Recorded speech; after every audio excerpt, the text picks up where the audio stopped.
Nyanyisa uye Mwari kana vachiti panguva yakadai tinofanira kuzviona zvakanaka. Ndisati ndapinda muprogramu yedu ndoda kuzivisai kuti nezuro chaiye kuma 5 p.m. tine tsaona yakatora vanhu 4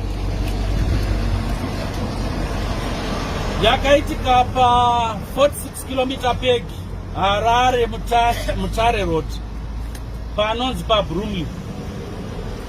Tine mota yevamwe vedu vema uniformed forces defense. Tine 4 vakashayika nezuro. And munoziva, unoona kuti chinhu chinonzi upenyu ichi chinoita chokutamba nacho asi hachitani kubva mumaoko edu.